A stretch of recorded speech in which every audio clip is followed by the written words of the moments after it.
ready to take your ministry in a new direction? Are you ready to explore new innovative ways to carry the gospel of Jesus Christ to the world? Have you ever thought about having a television ministry? Were you reluctant because of pricing? Did it seem too costly for your ministry? If I told you that television is affordable, and that there is a solution within your budget, would you be interested? There is an affordable solution for your ministry. It's Clarity IBN. Clarity is an affordable option for you to be on television. You can reach the world for Jesus without breaking your budget. Go now. Go to clarityibn.org. Fill out the contact form, and a representative from Clarity IBN will email you on how you can be on television affordably. Don't wait, don't procrastinate. Do it now. Go to clarityibn.org and get started.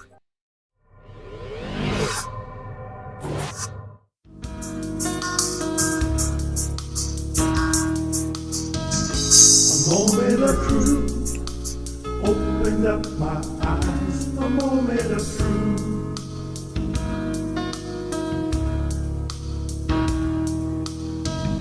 A moment of truth, like the sunrise. A moment of truth.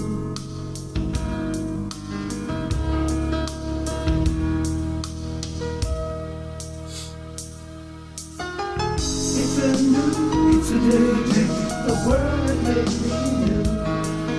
My life is better. I finally found my way. A moment of truth made me realize. A moment of truth.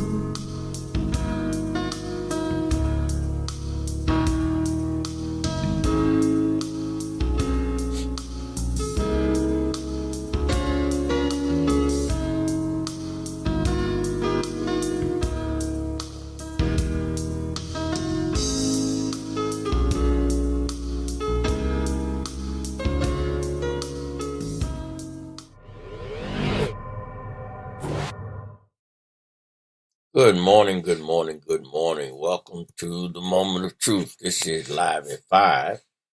It's your host, Dr. Harold G. Gakes Jr. It's Monday morning. Yes, October 18th, 2021. And we're starting a new week, and we're ready to begin this week. This week on the, on the morning inspiration, we're going to be talking about expecting God to do it. That's going to be our topic this morning, all week for the morning session. Expect God to do it. Sharing with you from a sermon I heard Dr. Larry J. Lloyd, PhD, Bishop Lloyd preached this, and I thoroughly enjoyed it, taking notes. And so I'm going to share with you some of the points that he brought out. And we'll share that on this week for our morning inspiration. I think it's good to inspire others. And I think that a good message is like a good song. People sing it over and over, and the original artist is not the only one that you enjoy singing it. And so with a good message, if you hear it, repeat it, share it with others so that they can reap the benefit and enjoy it as much as you did when you heard it. So let's first have a word of prayer, and then we're going to get into our lesson this morning. Father, thank you for blessing us. Thank you for keeping us all week, blessing us to worship where we did in several places. People everywhere worshiped and honored you throughout this week, and still honoring and worshiping you today. We thank you for blessing us to see another day that we have not seen before. Thank you for blessing us today, because you know our tomorrow. And I praise you for all things. Now, watch over us, keep us today, prepare us for the challenges of the day, and continue, God, to keep us and protect us through all that we're faced with in all life situations, circumstances that are thrust upon us. But we trust you and believe in you and your word. says in the Bible. There are some trust in horses, some trust in chariots, but we will call upon the name of our Lord. So thank you for this day. And in this time, we have come to sharing thy word. Allow our hearts and minds to become good ground, that we will receive the seed of thy word, and then bring forth good fruit unto good measure. We ask this in Jesus' name. All right. Let's get into this morning. Yeah, it's early, y'all, so got up to get ready for our time here. I'm going to go to our scripture text here this morning. Let's see. There we go. We're going to be in the book of Romans. This is our main text here. We're in the book of Romans. And chapter 8. And we're going to, the theme of this particular section is future glory. We're talking about expect God to do it. Now, and I've heard some very, very excellent and astute preachers of the gospel just over this weekend have really been on that particular theme and expecting God to do it. But that future glory, one preacher says, while we're looking at today, God's perspective is he already sees tomorrow. So the things that he is orchestrating for us today is setting us up for our tomorrow. We don't always see that. And so in this verse, you see here, well, let's read it. For I consider that the sufferings of this present time are not worth comparing with the glory that is to be revealed in us. Now you're looking at present and future. What is being revealed or being manifest in the present is not even worth comparing to what is going to be revealed in our future. I'm seeing my now, and my now has an appearance of suffering, but it is nothing to compare with the manifestation of his glory that is to be revealed in my life tomorrow. So while I am looking at today, I'm seeing a problem, but God is looking at tomorrow. He sees my deliverance. He sees my glory, my blessing. He sees my overcoming. So we're looking at this in a different manner. Expect God to do it. Now,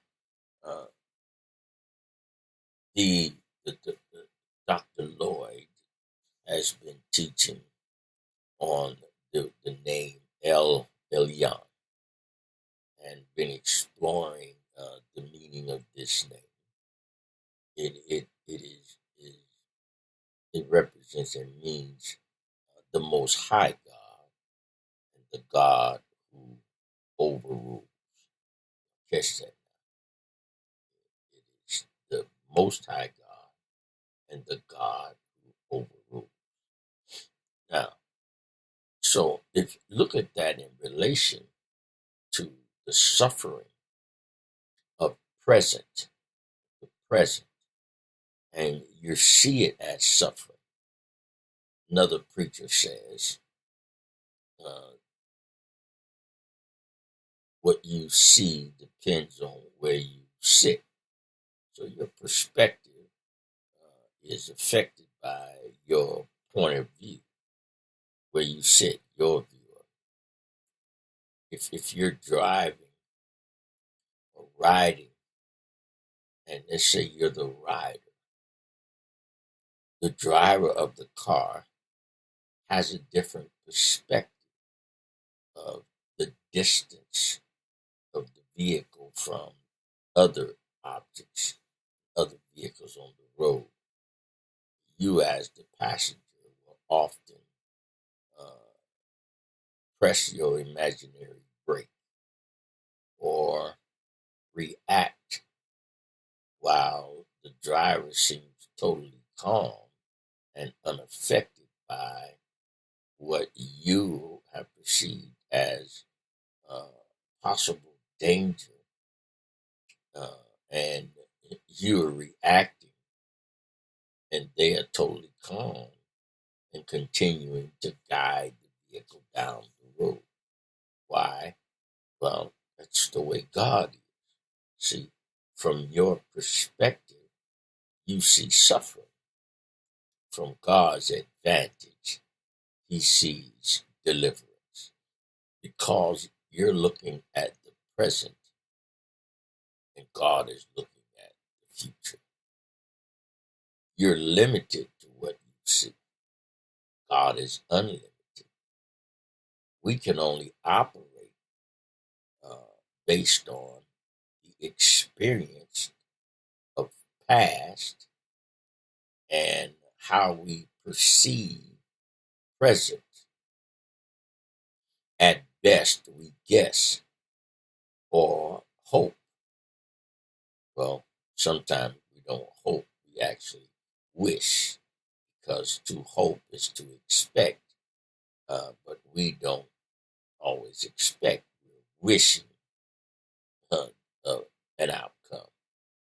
If you're expecting an outcome, then the present that seems to be a negative or suffering wouldn't be so painful, or it wouldn't be painful at all if you expected deliverance. You would merely know that it's necessary to go through to get to. That's the way it would simply add up for you.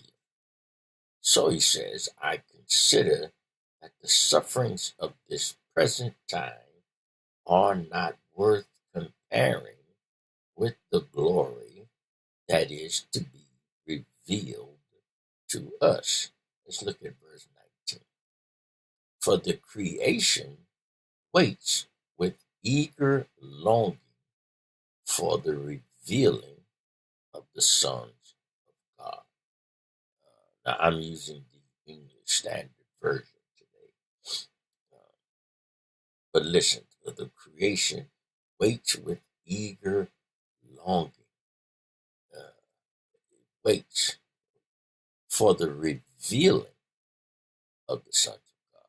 It's waiting for the revelation, for tomorrow, for the future. And it's not so caught up in what's happening with the present that it's missing out on the expectation. It's eager longing. It's excitedly. It's expecting. Why is it so eager? Because it has an expectation. What are we talking about? Expect God to do it.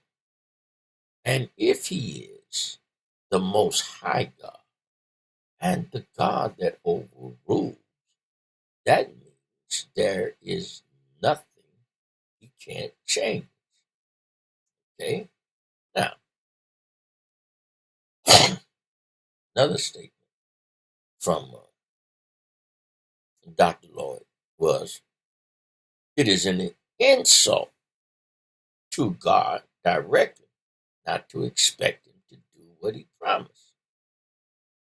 See, if he's promised it, don't insult him by not expecting him to what? Come through. I experienced something like that. And if you're working on something, doing something, and then someone reacts as though you're not going to do what you have said you're going to do and you're working on it, that's an insult. It is. It feels like an insult. It comes off like an insult. And here he says in 9, let's go back to 18. For I consider that the sufferings of this present time are not worth comparing with the glory that is to be revealed to us.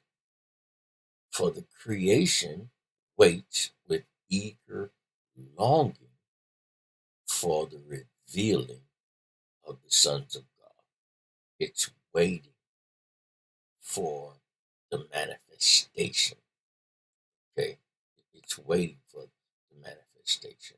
I'm going to read it in King James for you this morning. Let me go to King James 8 and 18 and 19. For I consider that the sufferings of this present time are not worth comparing with the glory that is to be revealed to us. For the creation waits with eager longing. Oh, I'm reading the American version. English, King James. For I reckon that the sufferings of this present time are not worthy to be compared with the glory which shall be revealed in us. For the earnest expectation of the creature waited for the manifestation of the sons of God. You see how that is given the same, and that word is there in the King James for the earnest expectation. In the English version, it says eager longing, which is what? Expectation. And because of that, they wait for the manifestation of the sons of God. Eagerly. That eager longing, that manifestation, okay? The earnest expectation. We expect it. You have to be in the mode of expectation when you're waiting on God to do it. You're in the mode of expectation. You're not in the mode of wishing that it happens. We use the word hope, and sometimes out of context because we use it in the context of wishing. I sure hope that check comes today. I sure hope I get this job. I sure hope. See, that's you're not expecting. That is not an attitude of expectation. That's wishing. But when you have it this way, phrase it, I have hope that it's going to happen. I have hope that it's coming. I have hope of the outcome in my favor. See, that's expectation. Not wish. I sure hope it works out. I sure hope they decide it. I hope it's today. Well, see, either you have hope or you're wishing. It's the context of which you speak it in. Having expectation, eager longing for the revealing of the sons of God. In the King James, it says, earnest expectation of the creature waited for the manifestation of the sons of God. Okay? Waits with eager longing for the revealing of the sons of God. We wait and we are in earnest expectation. We expect God to do it. Yes, we expect it. And when you expect Him to do it, there's no doubt, no wavering, there's no wondering or wishing. There is just expectation. I want to say, won't He do it? Yes, he will. He will do it and he will perform it. And we expect him to do just what he said. Because he said it, I believe it. That settles it. I have an expectation of God doing exactly what he said he was going to do. So my expectation is what? My expectation is that what he promised, I can be of a surety it's coming to pass. Now, and we're studying in the book of Proverbs at present. We've been stressing that point that there's a difference between principles and promises. Principles are uh, suggested practices to bring about a specific or expected outcome. Okay, promises are God's declarations of what He will do, and so if He declares it, then I must expect it.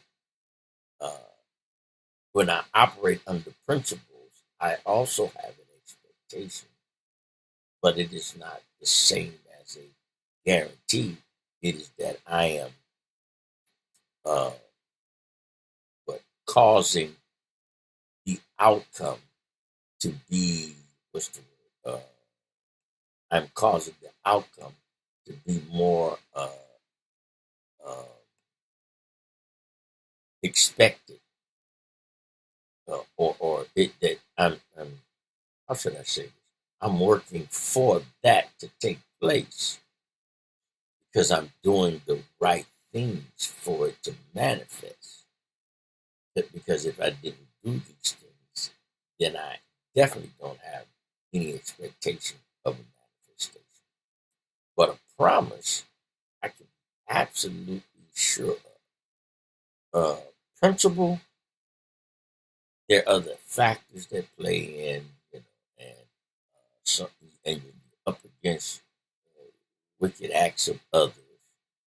But if I perform in the lines of these principles, the principles and practice of God, we have a more expected outcome than if I don't. But when it comes to God making a promise or declaring, making a declaration, then I definitely, well, I can then say with surety that it's going to happen that way because God promised it. And so I can have an expectation, because of His promise. Like someone said in the text, and so because of that, I operate within the parameters of my expectation. So my suffering or present doesn't reveal to me my future because I am earnestly waiting, eagerly, with expectation for the manifestation. And so I hang on based on what I believe. Believe based on what I expect. And so my perspective, the preacher said, another preacher says it this way. He says, what you see is based on where you sit. And where you sit is based on what you do. We sit seeing the present from God's vantage point. Where He sits, He sees tomorrow. Yeah, so today is really preparation for our tomorrow. We must see the revelation of that and knowing that if we trust God, have faith in God, we now will eagerly await the outcome rather than, watch this, stress over what seems to be suffering. The sufferings of this present are not even worth comparing to the glory of the future. What's going to happen? It's going to happen. Now, and if I know and believe that I win, we're going to see that in the last verse we cover in this. I see that I'm going to win. How do I see it? There we go. If in the end it's all working out for my good, then what I'm dealing with now has no comparison to what I am expecting to be manifested in my life. It's going to manifest itself. I am going to be the better for it. It is going to reveal itself as a blessing in my life. And because of that, it is going to reveal in me the blessed hope that I can expect God to do it. We have some more verses we're going to explore this week. I'm going to stop there today. I just want to inspire you to have a different perspective and a greater expectation of God being a blessing to you. So we'll see you on this evening, live at 5, Lord willing. And in the meantime, God loves you and I love you. Not a thing you can do about it. Go and be blessed in the name of the Lord Jesus.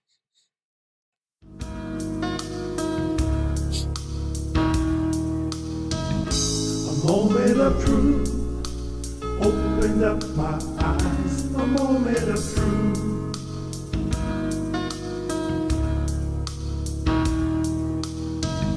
A moment of truth, like the sunrise. A moment of truth.